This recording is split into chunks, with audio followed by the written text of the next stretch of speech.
मुझे बात बताइए, आज योगी सरकार है, इससे पहले यूपी में सपा सरकार भी रही, आप जिस पार्टी में बसपा उसकी भी सरकार रही। ये मुकदमे तो मुख्तार अंसारी पर हर सरकार में रहे, हर सरकार में कार्रवाइयां हुई हैं। तो आपको ये क्यों लगता है कि योगी सरकार ही टारगेट कर रही है? आप दो बात बताइए हमको। अभी सबसे लेटेस्ट एक मुकदमा लिखा गया है मऊ से। मऊ में एक डिप्टी एसपी पोस्ट किए गए हैं, काउंटर स्पेशलिस्ट कहे जाते हैं। एक मुकदमा पंजीकृत कराया गया कि मुख्तार अंसारी इस क्षेत्र से विधायक रहे हैं या हैं।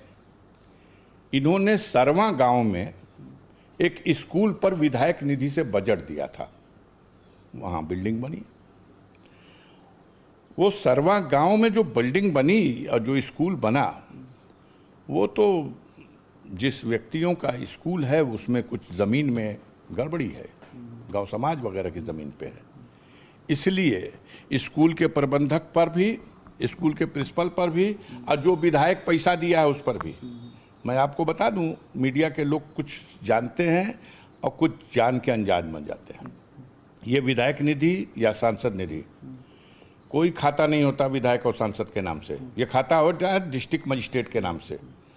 सांसद और विधायक को यह अधिकार दिया जाता है कि आप अपने क्षेत्र की छोटी मोटी जरूरतों के लिए आप रिकमेंड कर सकते हो। स्कूल में कमरा बनाने के लिए दे सकते हो, चापाकल लगाने के लिए दे सकते हो, सोलर लाइट लगाने के लिए दे सकते हो, नाली खड़ंजा बनाने के लिए दे सकते हो। वो रिकमेंड करेगा। पूरी रिस्पॉन्सिबिलिटी है डिस्ट्रिक्ट मजिस्ट्रेट की, सीडीओ की, पीडी की, डीडी की। ये इंक्वायरी करेंगे। अगर उसके पास वैध जमीन का पेपर हो, अगर उसके स्कूल की मान्यता वैध हो, तब उसका एस्टीमेट बनाएंगे और एस्टीमेट बना के उस पर सहमति के लिए, स्वीकृति के लिए आपके पास भेजेंगे।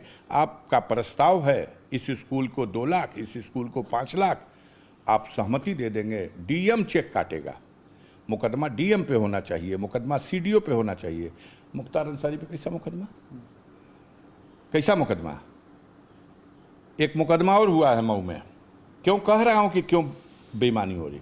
एक मुकदमा हुआ कि 20 साल पहले मुख्तार अंसारी ने अपने लेटर पैड पे, वो विधायक थे, उन्होंने अपने लेटर पैड पे 3-4 ऐसे लोगों को शस्त्र के लाइसेंस देने के लिए सिफारिश किया है डीएम को, जो इस जिले के नहीं थे, उस पते के नहीं थे, यहां के निवासी नहीं थे। वो तो गाजीपुर के लोग रहने वाले थे। इसलिए उनके लाइसेंस निलंबित और सिफारिश लिखने वाले विधायक के खिलाफ भी मुकदमा। जिन्होंने अपने को बताया कि हम मऊ में हैं, हमारा लाइसेंस बनाया जाए, उनके ऊपर मुकदमा। वो डीएम पे क्यों नहीं मुकदमा? डीएम सुनिए, लाइसेंस देता है डीएम, इंक्वायरी करता है एलआईओ, पुलिस का इंस्पेक्टर, थाने तहसील का एसडीएम।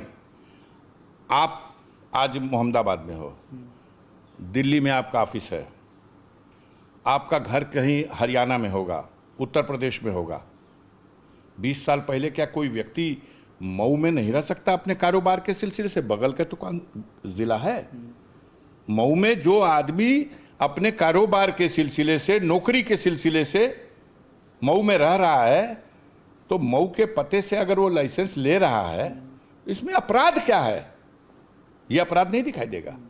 अपराध जहां होगा उस पर पर्दा डाला जाएगा, जहां कोई अपराध नहीं है वहां अपराध बना दिया जाएगा। ये जो अभी ताजा मामला, आप गिना करिए कि ये हुआ मामला, नहीं, ये ताजा मामला इसलिए कह रहा हूं कि 24 करोड़ वाले में तो आपकी माता जी का जिक्र आया कि उन्होंने माता जी के नाम करवाया, उन्होंने गिफ्ट कर दिया। आप बात सुनिए, माता जी 29 दिसंबर 2018 को उनका निधन हो चुका है। जो वो दे रहे हैं प्रीफ ले लीजिए और ये देखिए कि ये एक्शन किसने लिया है, कहां से एक्शन हुआ है? डिस्ट्रिक्ट मजिस्ट्रेट ने लिया। डिस्ट्रिक्ट मजिस्ट्रेट किसके कहने पे लेगा? किसके कहने पे लेगा? 2018 में माता जी का निधन हुआ, आज तो जमीन नहीं खरीद सकी हैं। एक्शन 2018 में हमारी माता जी जमीन ले रही हैं, रजिस्ट्री खरीद रही हैं और आज पता चल रहा है इनको कि वो गलत ली गई है। क्या उस रजिस्ट्री को किसी ने चैलेंज कर दिया? क्या सिविल कोर्ट ने उस रजिस्ट्री को खंडित कर दिया? उनके वारिस हम हैं। हमारे पिता, हमारे माता, उनके नाम की जो संपत्ति है, आपके पिता, आपके माता, उनकी जो संपत्ति है, उनके निधन के बाद उनके वारिसों को मिलती है।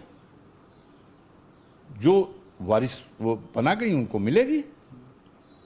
आप एक जबरदस्ती की कार्रवाई, मुख्तार के विरुद्ध एक गैंगस्टर इसलिए लगाया गया कि उन्होंने 4 लोगों के खिलाफ लाइसेंस की सिफारिश की। एक मुकदमा, उसमें जमानत हो गई।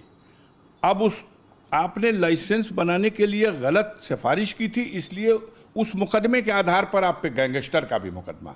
चलिए साहब, गैंगस्टर का भी मुकदमा है, उसमें भी हम जमानत कराएंगे।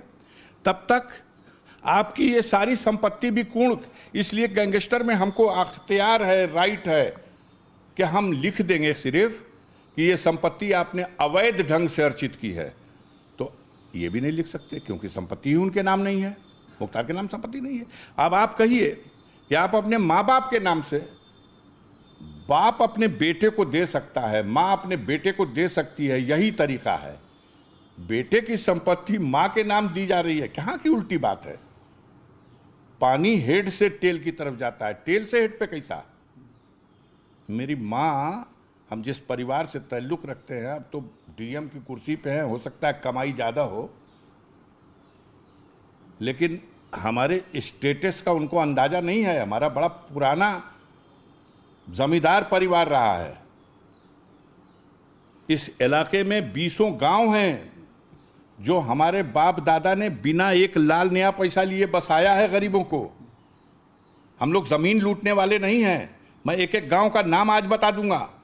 आज भी हमारी 20 बीघा जमीन ऐसी है जो हम इंतखाब में, खतौनी में मेरा नाम है, और मौके पे जाइएगा तो उस पर गरीब बसे हुए हैं। हम उन्हें उजाड़ने नहीं जाते, हम मुकदमा भी करने नहीं जाते। हमारा किसी से जमीन, जायदाद, खेत, बाग बगीचे का कोई झगड़ा नहीं है, कोई मुकदमा नहीं है।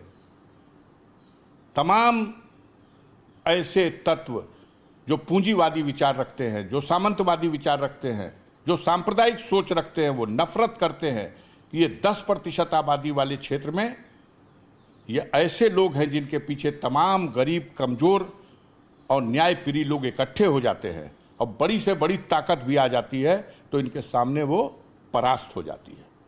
मनोज सिन्हा को हराना पच नहीं रहा है। हमसे हारने वाला राज्यपाल बनता है। मुख्तार के यहाँ से भी जो बिहार में राज्यपाल साहब हैं, कहाँ के हैं? जो चुनाव लड़ लेता है हम लोगों के खिलाफ, वो हार गया तो राज्यपाल बनता है, तो जीत गया तो अब उसको कहां पहुंचाया जाएगा? सवाल इस चीज का है कि शुद्ध बदले की भावना से, सत्ता का दुरुपयोग करके, चला चली की बेला में, याद रखिएगा, चला चली की बेला, जिसे वो अपना बहुत अच्छा काम बता रहे हैं। मुझे लगता है कुछ अधिकारी उनके साथ ऐसे हैं, हो सकता है भगवान की कृपा ऐसी हो गई हो कि उनकी लुटिया वही डुबा देंगे। वो अधिकारी इसी मानसिकता से काम कर रहे हैं कि इनको जमीन में धंसा दो, और अगर इनके नेतृत्व में चुनाव हुआ तो देखिएगा उत्तर प्रदेश की जनता काफी जांच देगी। 100 क्रॉस नहीं हो सकता, ये गांठ मान लीजिए। अफजल अंसारी हैं। तमाम जो आरोप हैं, हर आरोप पर अपनी बात कही है और ये क्लियर कहा है कि ये बदले की कार्रवाई की जा रही है। सारी कार्रवाई मुख्तार अंसारी के खिलाफ ही क्यों हो रही है? दूसरे लोग जिनके खिलाफ गंभीर मामले दर्ज हैं, उन पर कोई कार्रवाई क्यों नहीं हो रही? ये सवाल उठा रहे हैं। कैमरामैन निशांत के साथ अभिषेक उपाध्याय, TVN भारतवर्ष, मऊ। फिक्र आपकी, सोमवार से शुक्रवार रात 9 बजे सिर्फ TV9 भारतवर्ष पर।